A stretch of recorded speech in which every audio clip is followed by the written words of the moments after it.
Good morning, all of you. Good morning, all of you. So, today I'll start a new module, which is education. Uh, from 1980s, the liberalization of the Indian economy had started.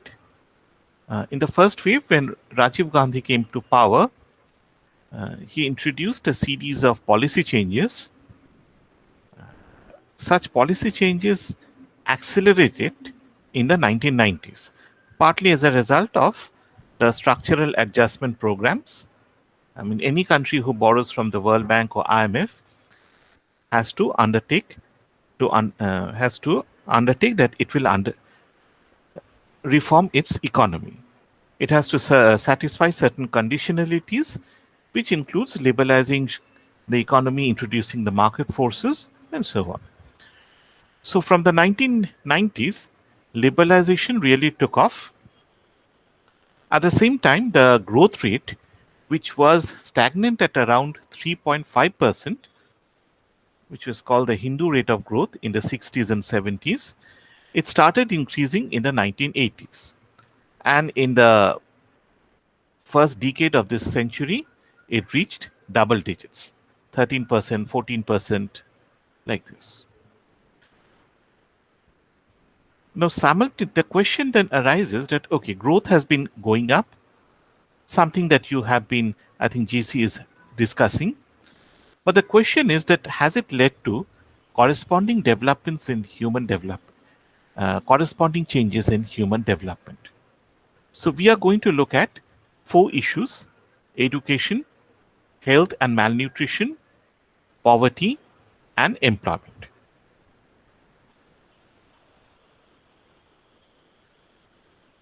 So, the focus will be on education. Okay, now in education, you have somewhat mixed progress. India has about 22% of the world's population, but according to the 2001 census, India has about 46% of the world's illiterates. There's a very high proportion of the world's out of school children and youth. In recent years, a concept has emerged which is called NEET. NEET means not in education, employment, or training. So, this means that the youth, this typically refers to the adolescents 18 to 24 or 18 to 30 age category. It means that you are not studying or training, undertaking any vocational training, nor are you employed. So basically, you are idle. Whether you are employed or not depends on whether you are seeking work or not. So you may be unemployed, you may not be seeking work, but basically, you're not doing anything productive. You're not contributing to production, nor are you increasing your skill through by undertaking by taking part in education or training programs. There has been sufficient progress, quite encouraging progress, in fact, in increasing enrollment rates. Gender disparity too has gone down. India is a very important player in the global information technology IT market sector. Part of it is because of the huge number of well educated computer science and other graduates. So, if you look at the illiteracy part, there's a problem. If you look at the NEET part, there's a problem. But in enrollment, gender disparity, high education, well, India has been improving. Now, let's split it up into several stages. Let us look at the literacy levels. So, here we have plotted the literacy levels over time, and you can see that this is male, this is female, and this is the total. You can see that all the three literacy rates have gone up, and the growth has been particularly high in the 90s. You can see there's a slight change in the slope. There is substantial gender disparity. You can see this is roughly 15 and this is 41 or 42. So the gap is about 25 or 27. The gap has come down over here, but it is still very high. So literacy levels have improved. And remember one thing, you can't really push it up to 80 or 90% because of this literacy level is for the entire, all the people. So those who were illiterate initially, some of them are going to die, but the other people, let us say who were about 15 or 20 years, around 61, they are going to grow up and, they are going to still remain illiterate after 40 years. So they'll become 60 years, 70 years. These people, you can't make these people illiterate. So you're going to carry a baggage. That's why the literacy level is still quite low, below 80% for males, below 60%, a slightly above 50% for females. Okay. Now, India does well if you compare it with Bangladesh and Pakistan. If you look at adult literacy, see, this is male, this is India. India is above Bangladesh and Pakistan. But if you look at the other countries, India is well below this, both for male and female. If you look at sub-Saharan Africa, I mean, this is always taken to be the model in terms of poverty, underdevelopment, unemployment, lack of growth. And you can see that even sub-Saharan Africa is doing better than India. If you look at adult literacy, youth literacy, yeah, males we are a bit ahead. But if you look at females, the orange bar, sub-Saharan Africa is slightly above this. So literacy we have improved, but it's better than Bangladesh and Pakistan. But remember one thing, this is based on 2001 census. 2011, 2021, Bangladesh will have forged ahead of India. So India is going down. I mean, if you look at the growth rates, yeah, India is improving. But if you look at the comparative picture, India is at a problem. If you look at China, again, there's a problem. See, look at China, look at what is the gap. The gap is pretty huge. Adult literacy, almost 30%. Youth literacy, the gap is slightly lower, but still 22.5%. It's huge. Remember, these are percentage points, not just percentage. Do you know what is percentage points and what is percentage?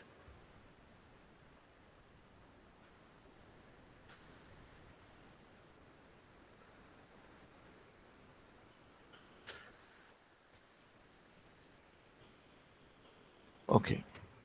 Sir হ্যাঁ sir percentage points কি মানে দুটো পার্সেন্টেজকে মধ্যে ডিফারেন্সটা নিলে মানে ওটা compare করার জন্য ইউজ করা মানে লাইক 5% and 7% তো ডিফারেন্স ইজ 2 পার্সেন্টেজ পয়েন্টস ওরকম হ্যাঁ you're just taking the difference.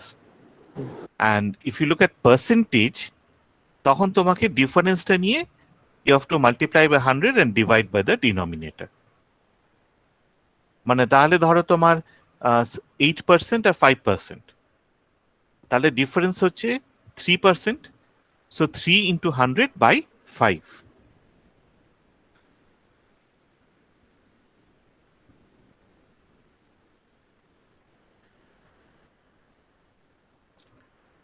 If you look at India and China,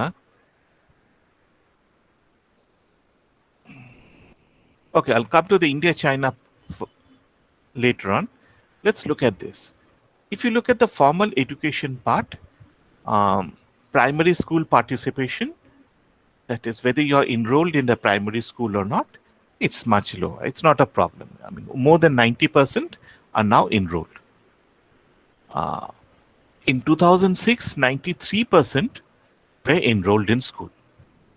However, If you look at the secondary level, class 10 level, the disadvantage is still high, very high. A comparison with China is very interesting. What you can see over here is another type of pyramid. So this is the how many children are sorry. So the diagram is not very clear.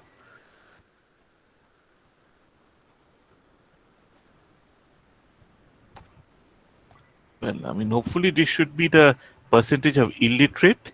Then you have the percentage who are enrolled in primary.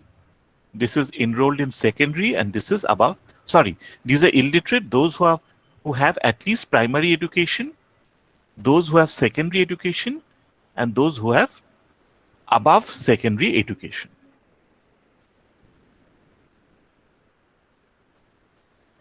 So if you look at it, you can see that this illiterate has gradually gone down. 64, 58, 53, 47. So how much has it gone down by? 17%. But look at the gap. This is 64%. In 75, that is 10 years before, China had a illiteracy rate of only 40%. So there's a 24% gap. Now, in 2000, the illiteracy is only 18%. But in India, it is 47%, which is huge. There's a huge difference. 30%, almost 30% percentage points different. And you can see the pyramidal structure has remained in India. It's still a pyramid. The base is much higher. Okay, and if you see the size as such, well, there are changes, but not substantially. But if you look over here, the base in China has been coming down. And particularly the post-secondary has been increasing from 31 to 45%. So in 25 years, it has gone up by 15%. Okay, so there's basically a transfer from illiterates and almost the same increase in the secondary. So we are really lagging behind China.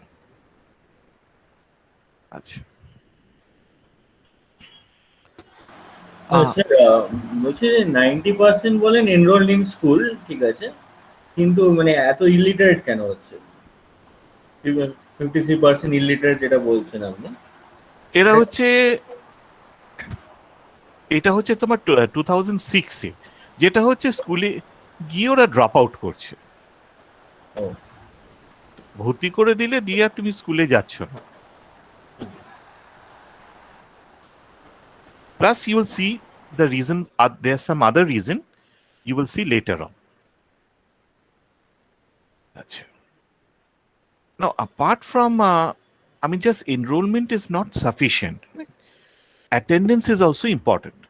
মানে তোমরা যেটা বললাম আর কি, যে you get admitted, but you don't go to school. You drop out.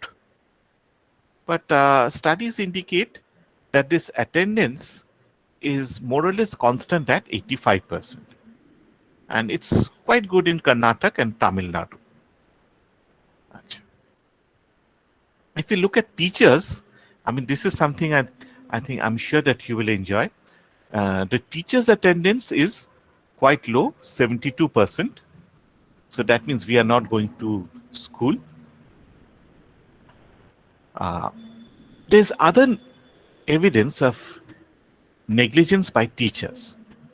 Firstly, as you have seen, the teacher absence is very high. A study by Michael Kremer, who got the Nobel Prize along with Duflo and Banerjee, found that the survey of teacher absence in rural India was very high. Okay, they surveyed almost 4,000 schools in 20 major states, and they found that when they made surprise visits to school, if they announce that I'm going to visit the school, there will be 100% attendance. But they made unannounced visit and they found that attendance was very high. About 25% of teachers were absent from school on a given day. So that means out of every 4 teachers, 1 teacher was absent. Even those teachers who were present, about half of them were not teaching. They were just sitting, they were gossiping.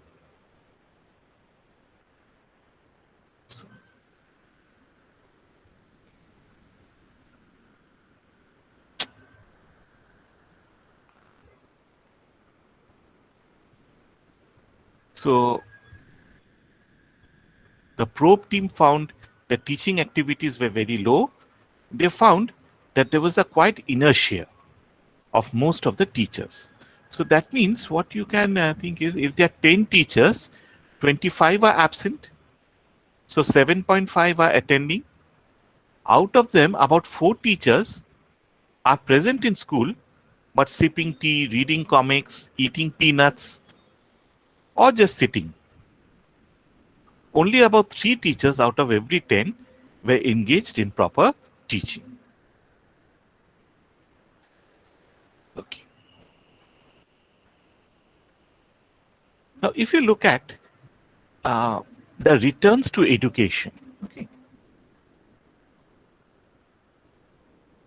So that means if you have a particular level of education, how much will be your earnings? So what we do is we regress the wages, the daily wages of a worker or monthly wages upon his education and experience. This is called a Minserian function after Mincer, who first used this type of economic regression model.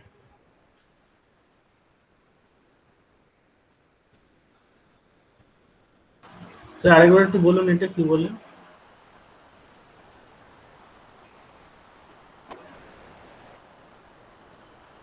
Sir, can you tell the name of the function once more? Yeah, so this is the function.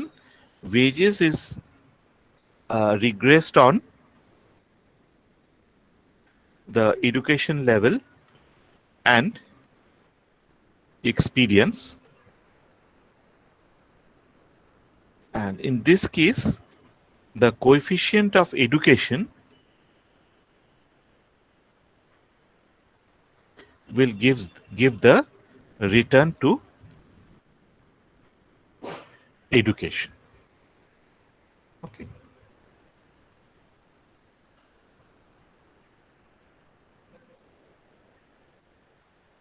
So this is called a Minserian function.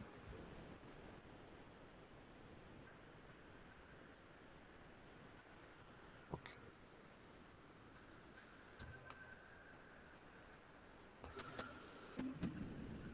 So what was found was that the returns to education was pretty high. Okay. However, particularly the returns to education for at the secondary level, that is class 10 level, and at the HS level was pretty high.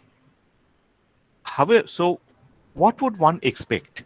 That if you're getting high returns, then you should go for secondary or higher secondary level of education. But what was found, what we observe is that the gross enrollment rate in secondary education is 47%. It has gone up, but it is still much lower than what a country like India should have attained. And given the level of India's economic growth, the enrollment in secondary education should have been much higher. What the World Bank did was they regressed enrollment rate upon per capita income level. And then they made the prediction that, okay, if India has a per capita income level of this, what should have been India's secondary enrollment rate? And they found that the predicted enrollment rate is much higher than the actual enrollment rate of 47%. Sir, can this be boiled down to the fact that India has like a high disparity between the income distribution that goes on between the consumers and the different classes that exist of the society? How much, what is your fees in presidency? Uh, Sir, very menial. So can this be a reason, high costs of education? Uh, no, sir, that's not what I'm saying. What I'm asking you is, sir, basically that Yeah, the see, disparity can be an issue if the cost of education is high and therefore the poor people cannot access education. right. The rich people will always be able to access education. Why will the poor not be able to access education? If the cost of education is high, Yes, sir. but in our country, what we have is as your education level goes up, the cost of education is actually decreasing.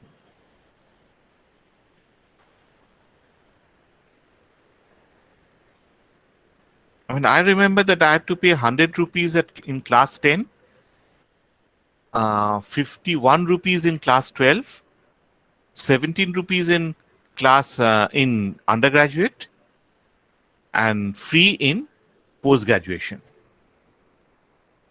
Of course, I got a free ship, but even then, it was, I think, 12 rupees. Okay. So, sir, disparity is not that great determinant in like No, unequal distribution. Okay, sir. no, disparity cannot be a reason for this. Okay, sir. Okay, sir. Okay. Now, if you look at the rates of education, higher secondary, tertiary, this is tertiary, this has gone up over the time period.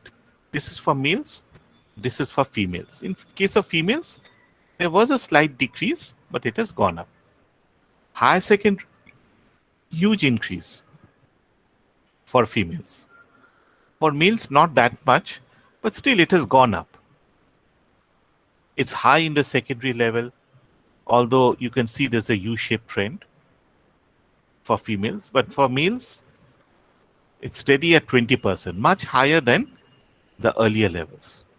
So if you invest in education, you should at least invest in this portion. Otherwise, it doesn't make sense. So given the high returns to education, why is secondary school participation so low? I mean, possible reason is that you have a deficit on the supply side. If you look at the number of schools, okay, the number of secondary schools goes down dramatically. It's only 20% as the number of primary schools. So if there are 100 primary schools, there will be 20 secondary schools. So one is lack of schools. The other is demand side factors. See, parents sometimes feels that educating girls is not does not have a value. Okay, because women should not participate in the labor market and so on. I'll come to this later on because I don't think this is a major reason. Conservatism, concern for safety, these are also important issues. Okay. In some cases, we have poor parents who cannot afford to fund education. Okay. So then the question is why? What is the difference in logic over here? See, over here, what we are seeing is that suppose a family has 4 children. Okay. So typically what happens is the eldest of them will join school and start studying. After some time, the second child will come to school, enter schooling. Okay, and this will go on. So sequentially, all the children will come to school. Now, if you have 4 children and all of them join school, even a low cost means this cost into 4 times. So poor parents will not be able to fund such a large education expenditure. So in such cases, what they do is when the fourth child enters school, the oldest child is withdrawn. The objective is to provide all the children some education level. Not as much as we want to, but all of them will get something. You have a sort of relay system. Okay, and another reason is for this phenomenon or puzzle is that in some cases, some social groups, religious groups, the returns to education is much lower. So when sir I'm talking, yeah, sir phenomenon of কি বললেন? যে তোমার return secondary এডুকেশনে রিটার্নসটা high, কিন্তু drop আউটটা middle লেভেলে হয়ে যাচ্ছে। Why are students not continuing to the secondary or HS level, even though you have high returns?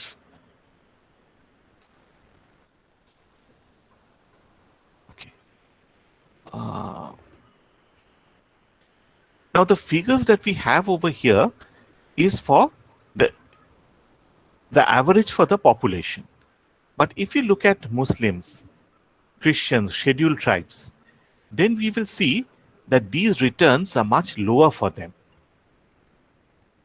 So in their cases, it may be something like this. Returns will increase, then it will start decreasing. So what I'm seeing over here is an average for India. This may not hold for backward social or religious groups. So these people are dropping out earlier. In fact, that is what we observe. At the middle level, the dropout for Muslims, scheduled tribes is much higher than other religious groups. Okay.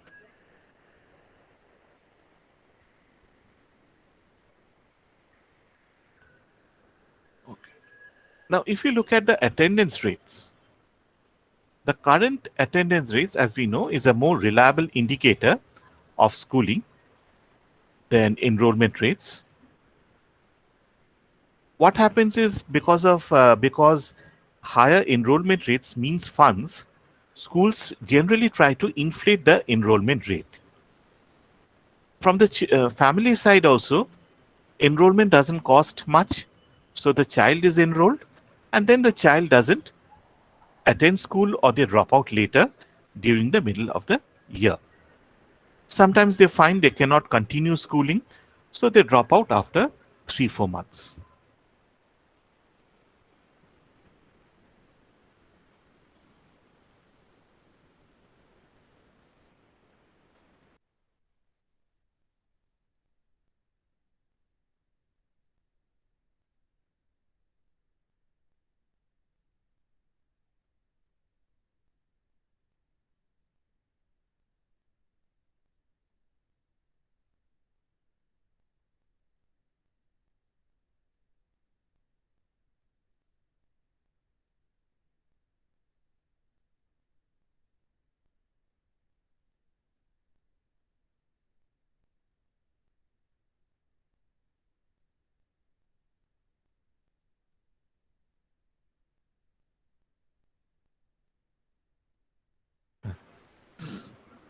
Okay, sorry.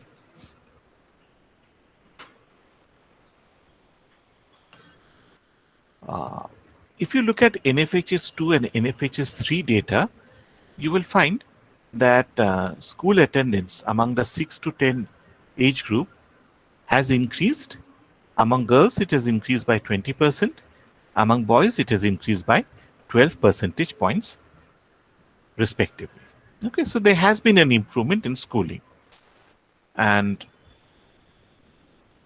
it has gone up, I think, even more, partly because of the midday meal scheme. So overall, the attendance rate, there's still much to, there's still scope for progress. But there has been a lot of improvement. The problem is regard to the learning outcomes. The learning outcomes are very poor. Okay, so over here actually, sorry, actually,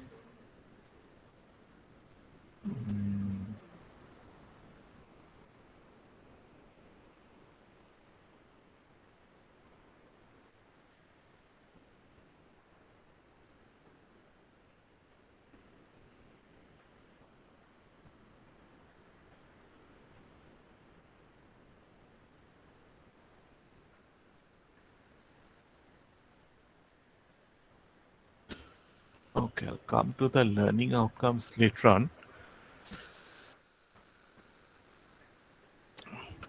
Before that, let us look at some of the important policy changes. There has been 3 important policy changes. One is the SSA, Sarva Shiksha Abhiyan. 2 is the midday meal, and 3 is the right to education. So I'll look at right to education in this today's lecture. Now the UPA government made education a right in 2010. This basically means, what do we mean by right to education? It means that all children in the age group 6 to 14 will have the right to free and compulsory education. Okay, so 6 to 18 means about 8 years of education.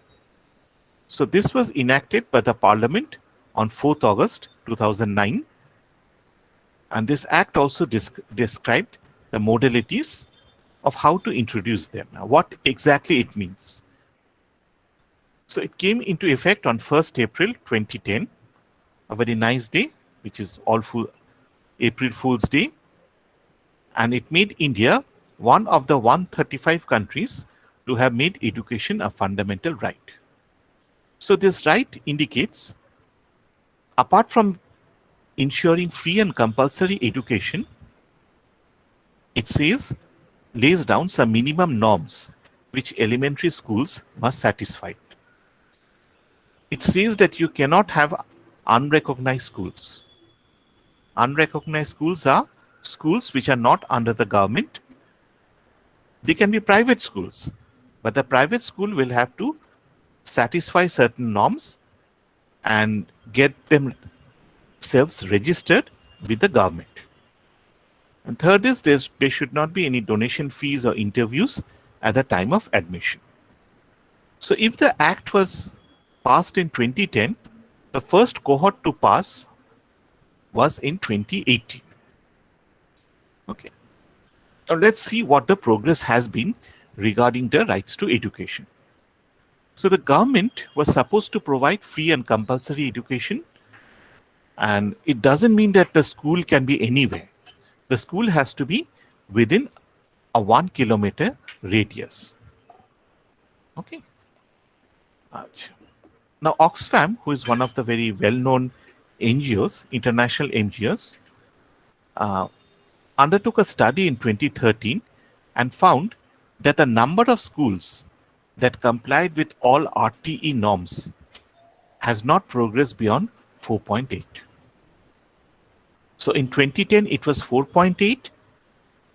In 2013 it was roughly this amount. If you look at the other norms, the pupil student teacher ratio. Okay. The ASER reports, ASER is an annual study on education, annual survey on education report, which is undertaken by an NGO called Pratham.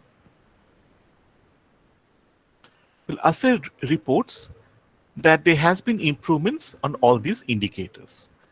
The pupil teacher ratio, number of classrooms, separate toilets, drinking water facility, number of school working days, working hours, everything has improved. Schools with usable girls' toilet has doubled. It has become almost 66% in 2018. Schools with boundary walls has gone up by 13 percentage points over 8 years. It is now 64%. Percentage of schools with a kitchen shed has gone up from 82 to 91%.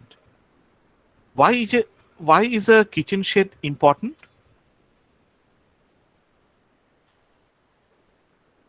For the domestic lessons. So because of the midday meal scheme, which is very important in this part now. Okay. So, if you have a kitchen shed, then the midday meal can be cooked within the school premises. Proportion of schools with books other than textbooks, that has also gone up by about 12 percentage points.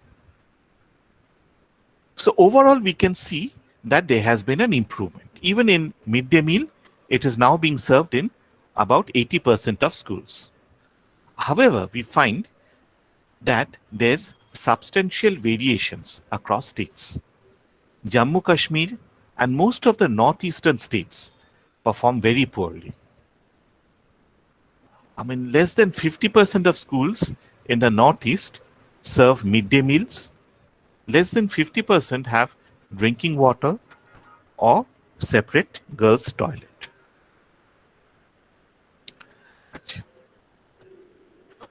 Let's look at the pupil-teacher ratio. RT said that you should have a particular pupil-teacher ratio and there should not be any rural-urban imbalance. But in reality, what we find is there's no appointment. Appointment is very infrequent. 5 lakh sanctioned teacher posts are vacant.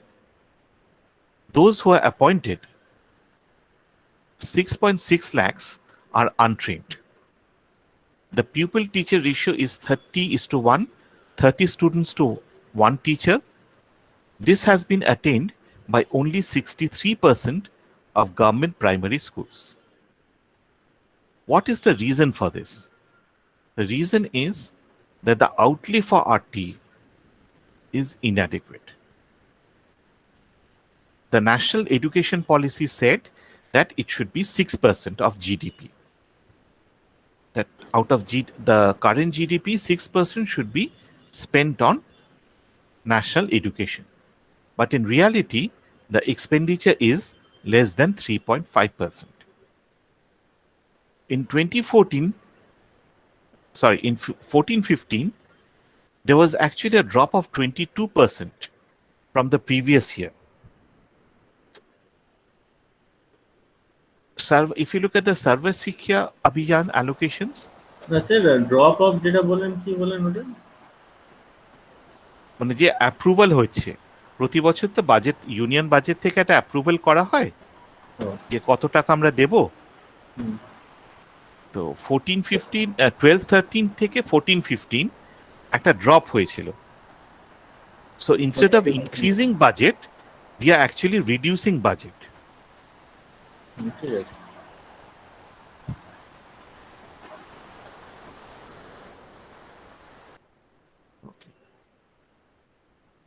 Okay, if you look at the allocation to SSA, Sarva Shiksha Abhiyan, again it is below the estimates made by MHRD. In 17-18, the estimated requirement was 55,000 crores. Only 23,000 crores was allocated, less than 50%. তার মানে যতটা লাগবে তার 50%ও কিন্তু আমরা দিচ্ছি না, only 40% দিচ্ছি। Education, the percentage of the budget spent on education there's been a continuous decrease, and whatever is approved is not being spent. In 15-16, out of the approved budget, 70% was spent. In the next year, only 66% was spent. So on one hand, we have a demand or requirement. This requirement is not being met. Second, the gap is increasing. Third, whatever is being allocated is not being spent.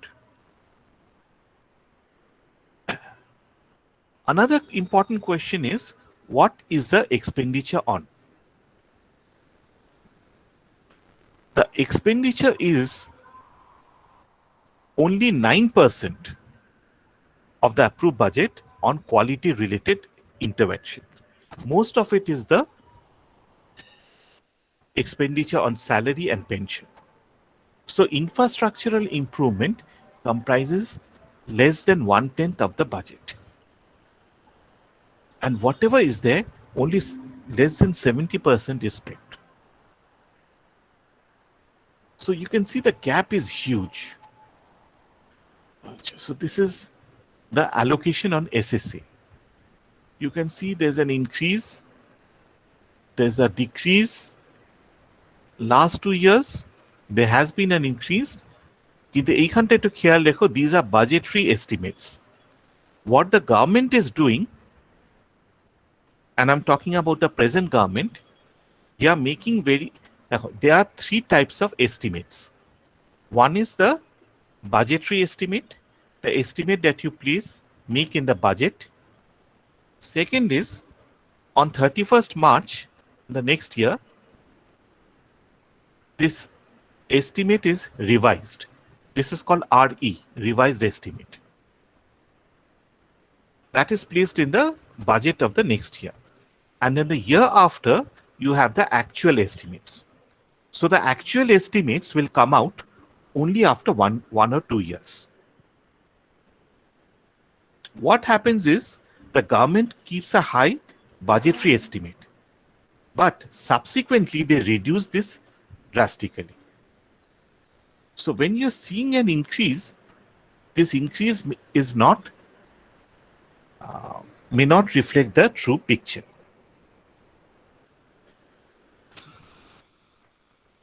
So, now this is allocation. So that means the government says that I'm going to spend this amount. This is allocation as a portion of the share approved. So that means I've approved, I've said that I'm going to spend 100 rupees. How much of it is I'm actually giving the money? And you can see it has fallen from, this is when the NDA came to power, it has fallen from 86% to 48%. The point that I'm trying to make over here. So the government is making high approval. দেখো যেটা হচ্ছে যে আমি তোমাকে বললাম যে দেখো সোহম, তোমার স্কুলের জন্য আমি 1000 কোটি টাকা, আমি 100 কোটি টাকা দেব এই বছরে, ঠিক আছে? This is called the approval. Okay, তারপরে হচ্ছে যে তোমাকে অ্যাকচুয়ালি কত টাকা আমি দিচ্ছি, রিলিজ করছি। রিলিজ করার সময় হয়তো দেখা গেল আমি তোমাকে 70,000 কোটি টাকা দিলাম, বুঝতে পারছো? মানে 100 কোটি হচ্ছে অ্যাপ্রুভাল, তোমাকে ফান্ড ডিসবার্স করলাম কিন্তু অনেক কম, 70। এবার টাকাটা আমি তোমাকে এমন একটা সময় দিলাম 31 মার্চের মধ্যে খরচা করতে হবে, আমি তোমাকে 25শে মার্চ দিলাম, তার ফলে তুমি টাকাটা খরচা করতে পারলে না। 3টে স্টেপে এই গন্ডগোলটা হচ্ছে। তোমাকে আমি যেটা অ্যাপ্রুভ করছি সেটা কমিয়ে দিচ্ছি, সেই টাকাটাও দিচ্ছি না, আর 3 নম্বর এমন সময় দিচ্ছি যে তুমি টাকাটাও খরচা করতে পারবে না। মানে তোমাকে যদি আমি এখন টাকা দিয়ে বলি 100,000 টাকা দিলাম, তুমি আমাকে 1 ঘন্টার মধ্যে আমাকে খরচা করে দেখাও, তুমি তো পারবে না সেটা। সেরকমই একটা সিচুয়েশন হয়ে যাচ্ছে। তো ইউ ক্যান সি দ্যাট যে অ্যাপ্রুভাল করে টাকাটা কিন্তু রিলিজ করছে না, only 48%, মানে যা প্রমিস করা হচ্ছে তার 50%ও সেন্ট্রাল গভর্নমেন্ট রিলিজ করছে না। ইউটিলাইজেশন তার ফলে কিন্তু মোটামুটি মানে খুব শার্পলি ভ্যারি করেছে। It has gone up slightly in 2 years, কিন্তু রিসেন্ট ফিগার্স গুলো নেই। রিসেন্ট ফিগার্স দেখলে দেখবে it has fallen still further. আচ্ছা, কিসের ওপর খরচা করছি? ঠিক আছে, এটা হচ্ছে entitlement, quality, teacher salary.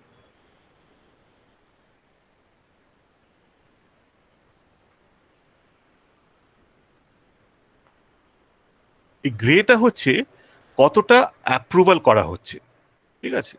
76% is spent on maintenance works and teacher salary, 9% on improving the infrastructure। মানে প্রতি 100 টাকায় 10 টাকাও কিন্তু ইনফ্রাস্ট্রাকচারাল ইমপ্রুভমেন্টে খরচা হচ্ছে না। আচ্ছা, এবার এই যে টাকাটা রিলিজ হচ্ছে, স্কুলগুলো কতটা স্পেন্ড করতে পারছে। দেখো, স্যালারির ক্ষেত্রে তো কোনো প্রবলেম নেই, প্রতি মাসে আমরা সবাই জানি যে এতজন টিচার আছে, এই স্যালারি দিতে হবে। মেইনটেনেন্সে একটু গন্ডগোল আছে, so this is pretty high, 75%। এখানে ফল করে গেল 69%। So schools are not being able to spend, they are getting a very limited funds for infrastructure and they are not able to spend it. And এইটা হচ্ছে তোমার gaps. You can see that the gaps is very high for playground, boundary wall, electricity. ঠিক আছে, toilet, drinking ওয়াটারটা ঠিক আছে, লাইব্রেরিটাও খুব একটা খারাপ নয়, কিন্তু boundary wall, electricity, playground, in these three parameters the performance has been very poor. Now let us come to the quality of education. Now here the fun is that, for instance, there was a trend in international mathematics and science study.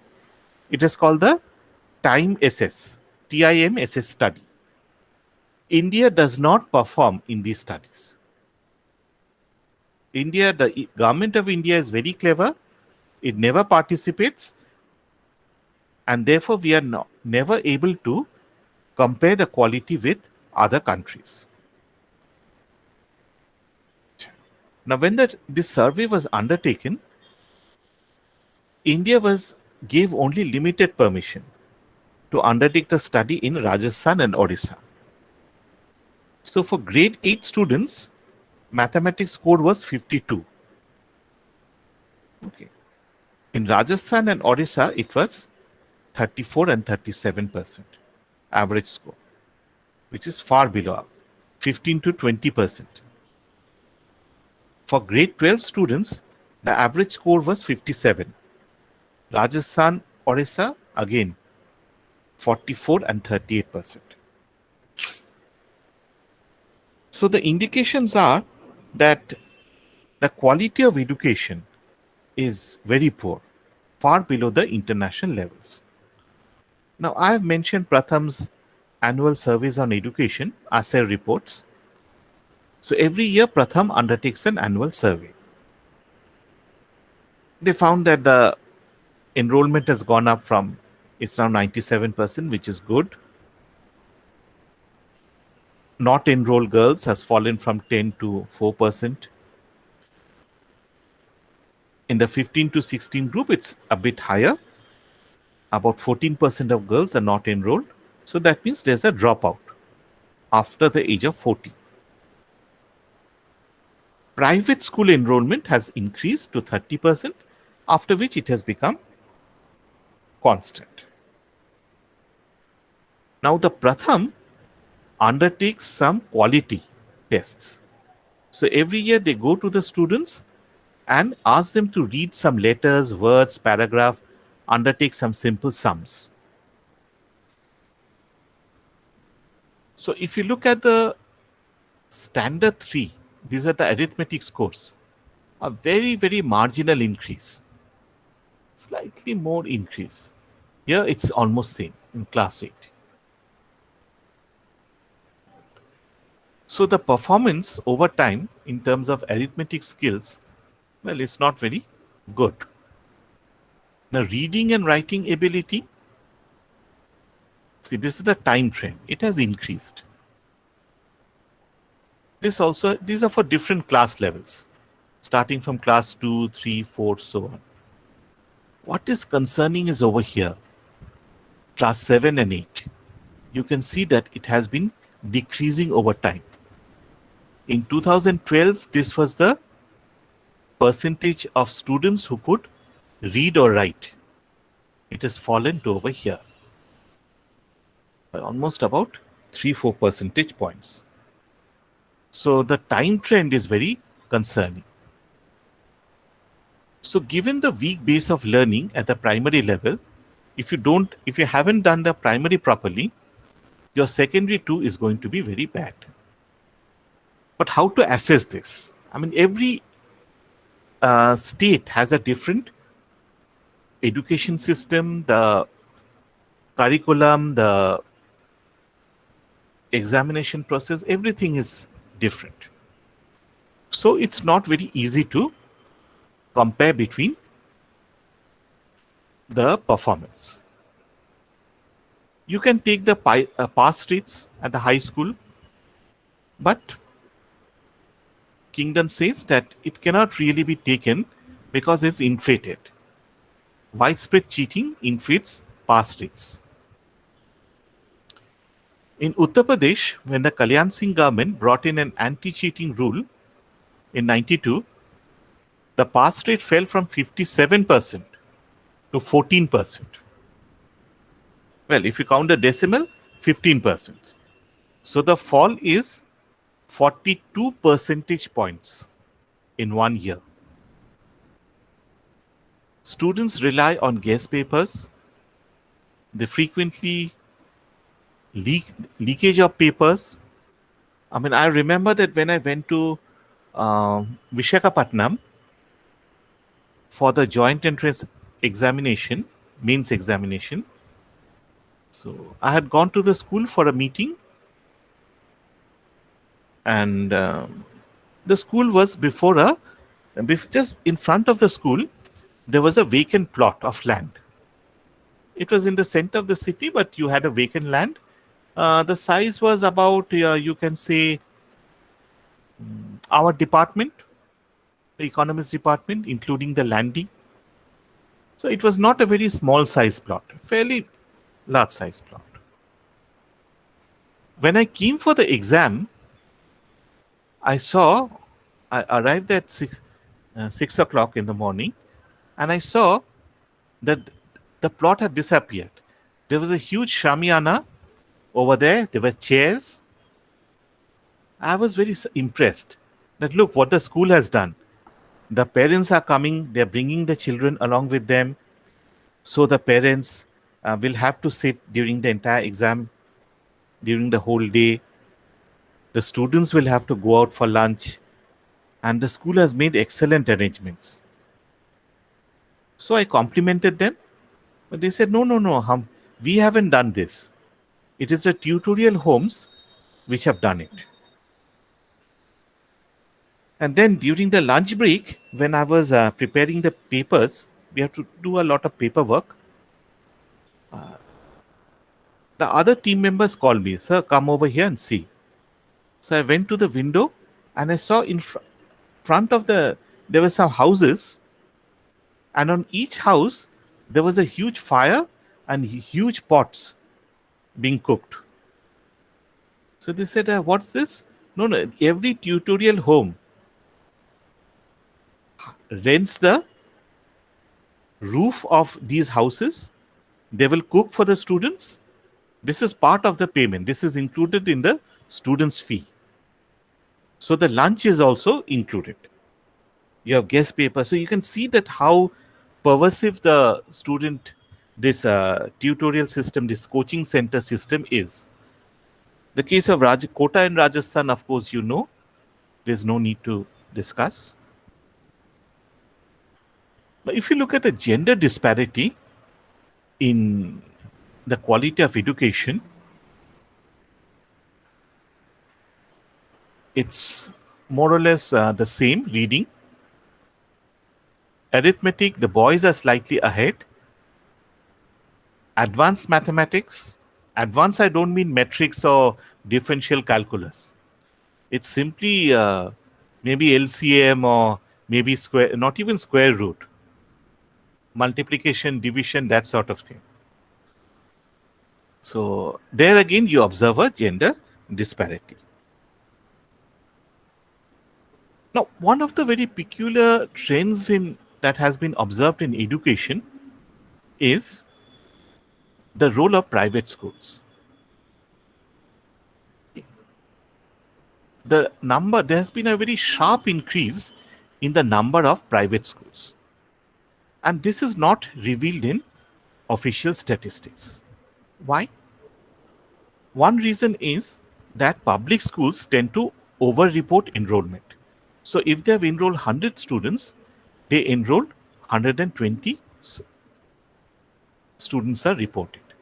Second is, if you talk about private schools, you have two types of private schools, recognized and unrecognized. The unrecognized is a very large sector, but they are generally not included or counted when any survey is undertaken, official survey is undertaken. But if you look at the household surveys, that you, instead of going to the school, you go to the household and you ask them that, look, what is your reporting? Do you study in private school or public school? It is found that 30 to 40% students study in private schools. Now, why is this? Because remember, private schools can charge fees. And the fees are often very high.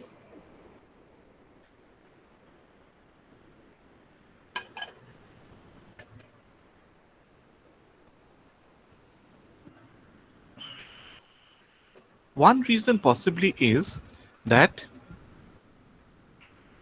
in the public schools, you have a very high rate of teacher absenteeism. So because of this absenteeism, parents feel that the private schools are better. The discipline is better in such schools. Particularly, English medium schools have come up. The quality of English, I will not make any comments about the quality of English that is being taught in these schools. But the parents have a very high regard for such English medium schools.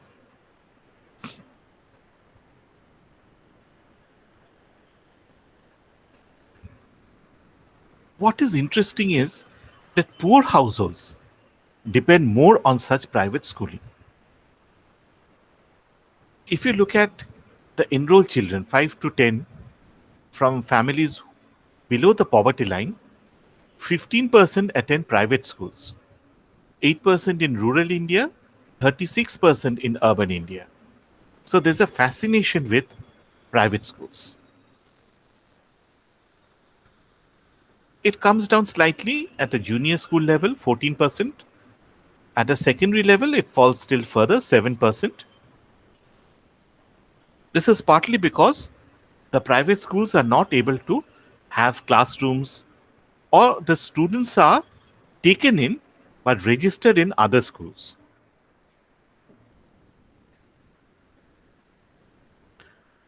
Another important thing is that statistic is what is happening in the increase in school enrollment. The share of private schools is going up. Between 78 to 86, the increase in private schooling was 57%. 93 and 2002, the increase was 96%. It has been greatest at the primary level, where the poor children is most represented. So that means education is becoming more inequitable, and it is becoming progressively smaller at the middle and secondary level. So the Indian education system is exactly the opposite of what should have happened. Ideally, we should have more public schools, free education at the primary level, and as you go up, the cost of education should go up and you should have more private schooling. But exactly the opposite is happening. And this means that there's inequality of educational opportunity, inequality in access to quality education.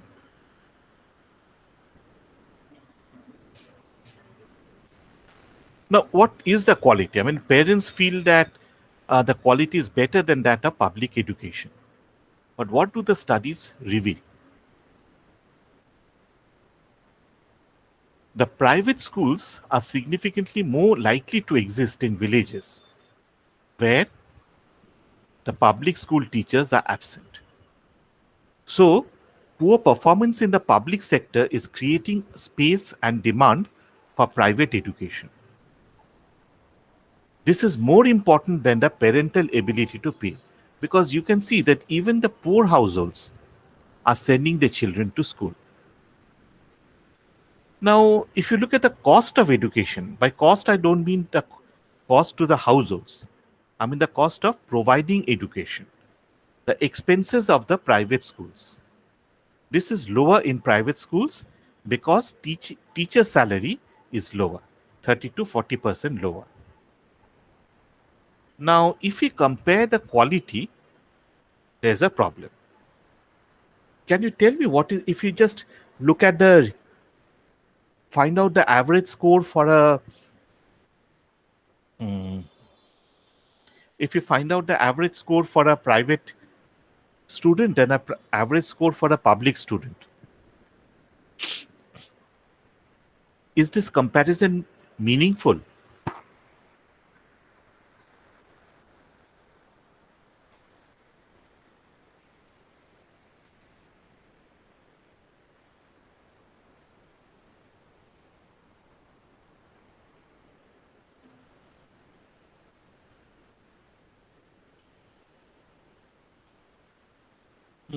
Shibani,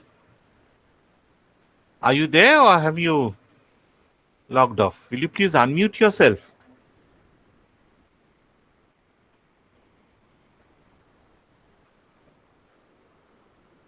Yes, sir, I'm there. হ্যাঁ, শিবানী বলো তো যে এখানে আমরা যদি ধরো private স্কুলে যাই, করে ওদেরকে একটা টেস্ট স্কোর দিই, ঠিক আছে, একটা পরীক্ষা নিলাম, করে ওদের Yes, স্কোরগুলো বার করলাম, yes, sir. তারপরে গভর্নমেন্ট স্কুলে গিয়ে সেই একই পেপার দিলাম, করে ওদের স্কোরটা বার করলাম, Yes, sir. এই দুটো স্কোর অ্যাভারেজ বার করলাম, তো should I compare the two scores?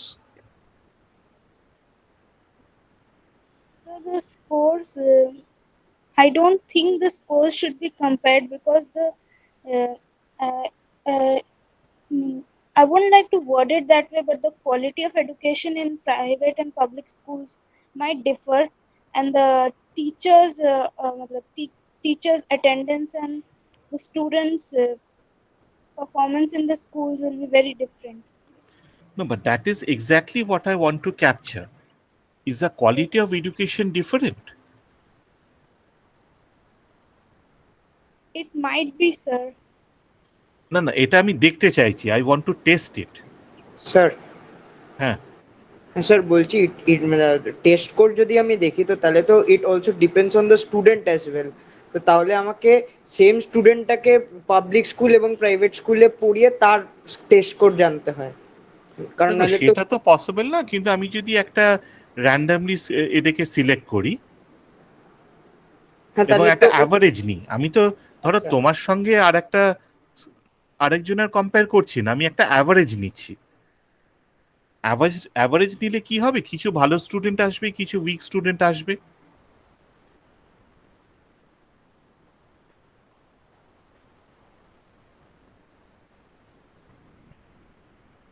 তাহলে তোমার যে personal difference in personal ability, সেইটা এলিমিনেট হয়ে যাবে তুমি যদি অ্যাভারেজ নাও। হ্যাঁ স্যার। তোমার এরার টার্মটা জিরো হয়ে যাওয়া উচিত।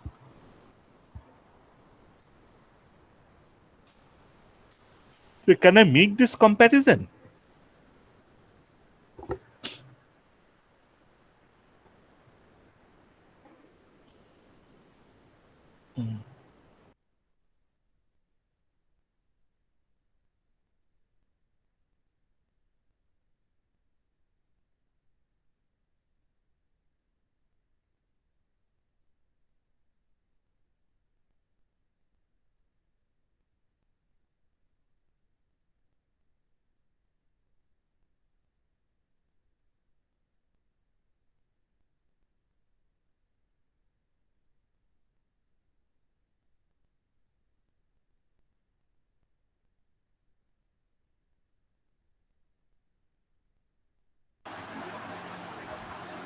না, প্রাইভেট স্কুলে প্রচুর ফিস লাগে আর এতে লাগে না, পাবলিক স্কুলে তাহলে কম্পিটিশন হয় না ওই জন্য।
See, what will happen is if you directly compare the averages, what you can do is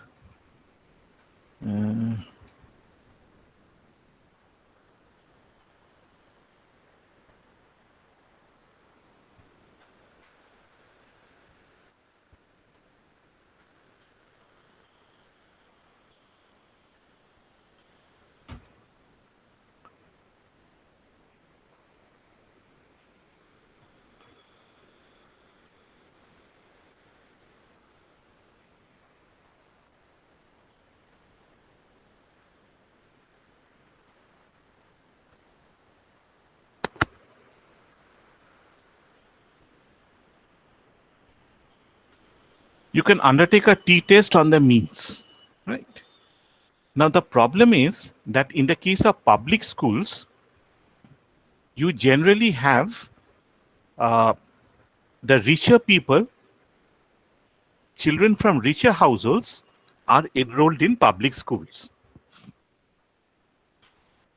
So that means there is an essential difference in the quality of students in private schools and students in public schools. See, I am saying that, okay, you have a poor households are also sending their children to schools, private schools. But this proportion is much higher than what it should be, but it is still less than the enrollment figures for middle and high income groups. So if you undertake a test like this, the problem is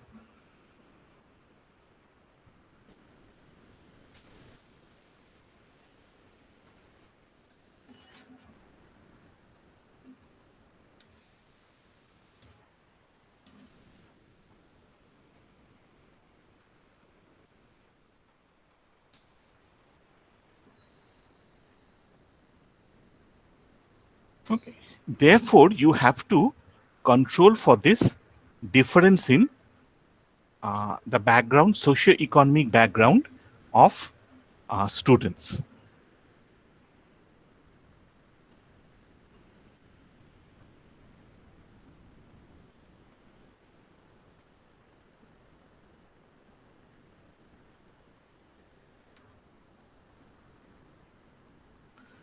So what we can do is we can take a estimate a regression model in which we also incorporate such information.